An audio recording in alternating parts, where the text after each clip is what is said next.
Home Capital Group vient d'exploser de 25% sur la bourse de Toronto. Wow! Première question. Pourquoi? Deuxième question. Si je veux profiter de d'autres mouvements comme ça à la hausse, de la volatilité d'un titre comme Home Capital Group, comment est-ce que je peux faire pour en profiter? C'est ce qu'on regarde maintenant.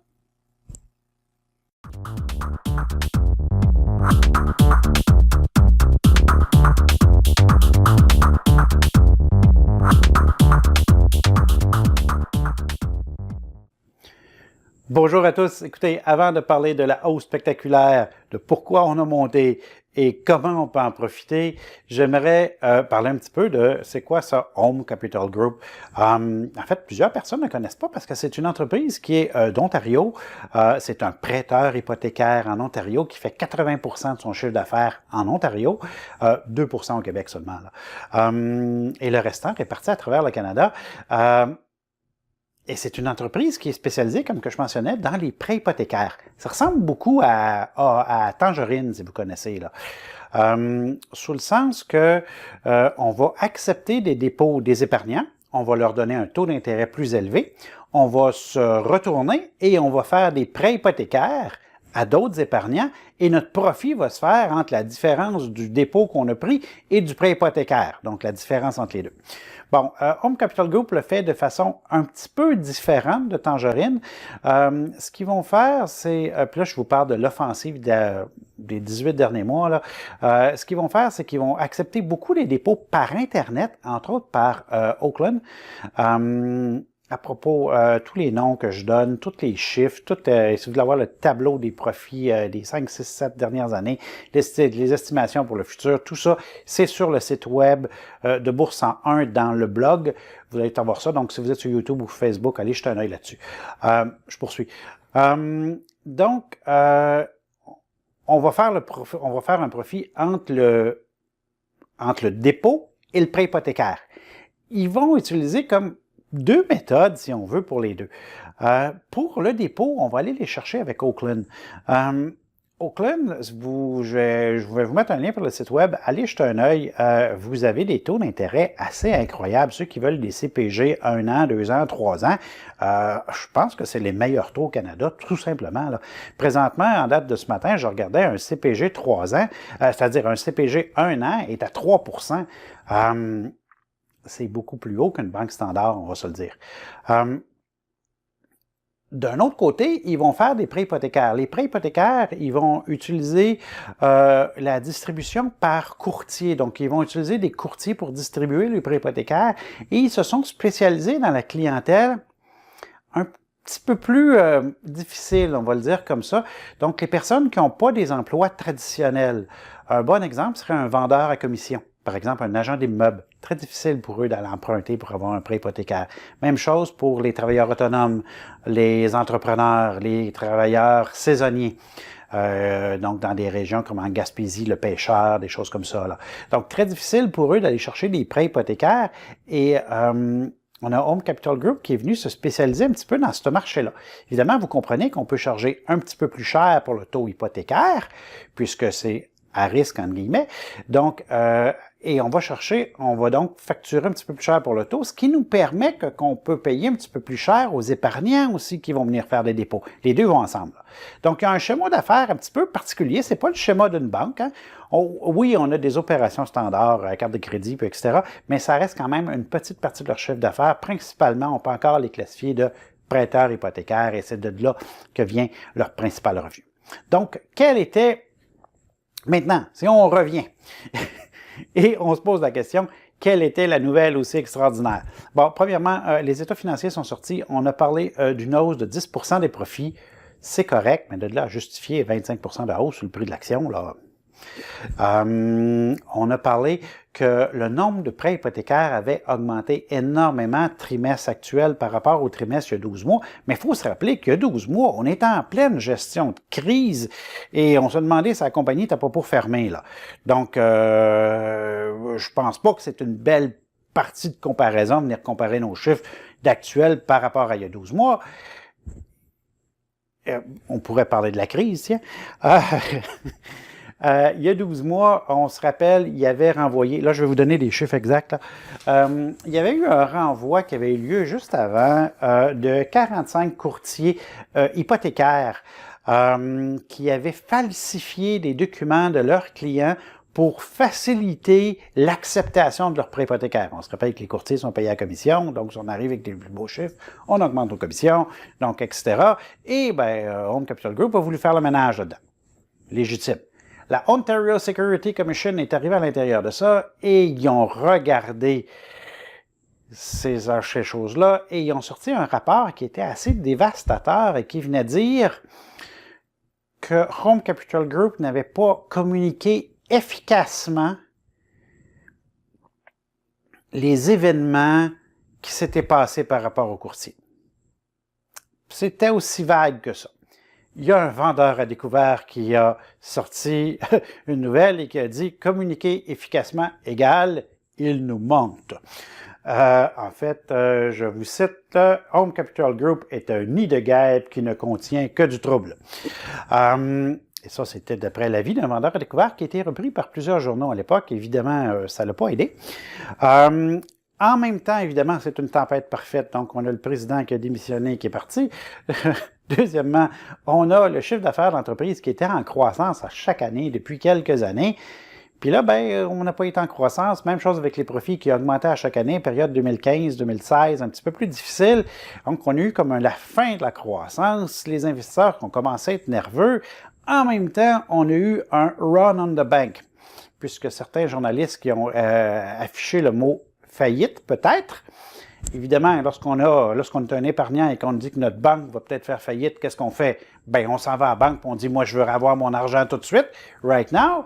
Les dépôts, à l'époque, n'étaient pas des dépôts qui étaient gelés, c'était pas des CPG. Ils disaient, vous déposez votre argent, on donne un taux d'intérêt élevé, vous en faites ce que vous voulez quand vous voulez. Tout le monde a dit, donnez-moi mon argent.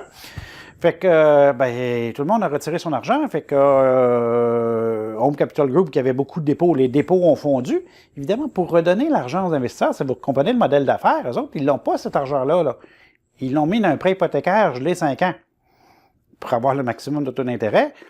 Par contre, ils préfèrent que vous fassiez des dépôts qui ne sont pas gelés pour vous donner le minimum de taux d'intérêt. Là, le monde a retiré leur argent, fait qu'il manquait d'argent.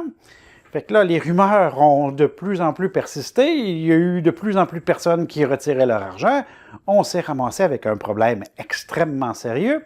Et là, on a appelé un sauveur pour venir nous aider. Qui est le sauveur du milieu financier? Donne 2 secondes. Warren Buffett. Qui est venu sauver la situation. Premièrement, il a dit, inquiétez-vous pas, moi, je leur accorde une ligne de crédit de 2 milliards. C'est beau et riche. Hein? OK. Ensuite, il a dit, par contre, je vais investir dans l'entreprise. Vous avez comme pas le choix d'avoir la marge de crédit. Je vais acheter des actions au prix de 5 $. Il était à 5 $ à l'époque. Et je vais en acheter pour 400 millions. Si vous vous inquiétez pour une trade de 1000 $ des fois. Là.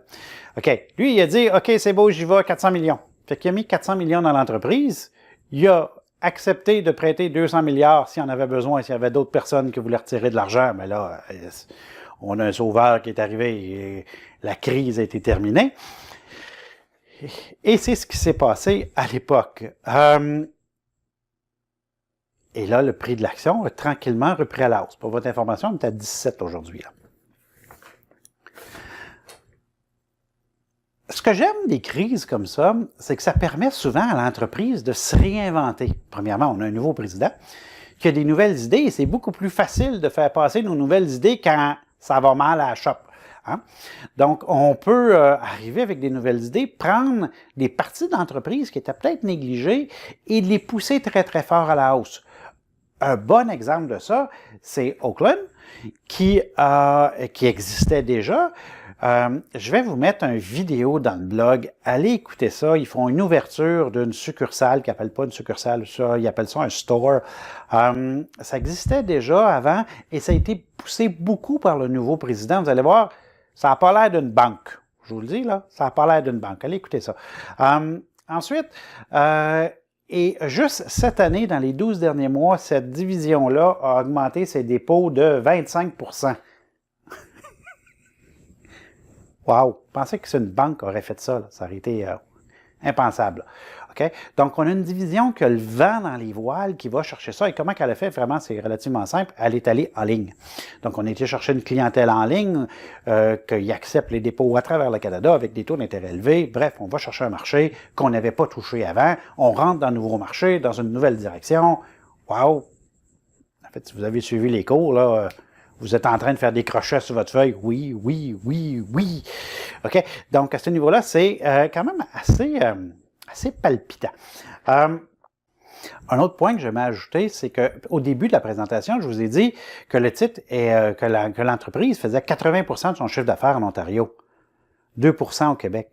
Mais ça nous dit qu'on a une croissance pan-canadienne. On n'a pas besoin d'aller aux États-Unis, pas besoin de mettre ça compliqué, là.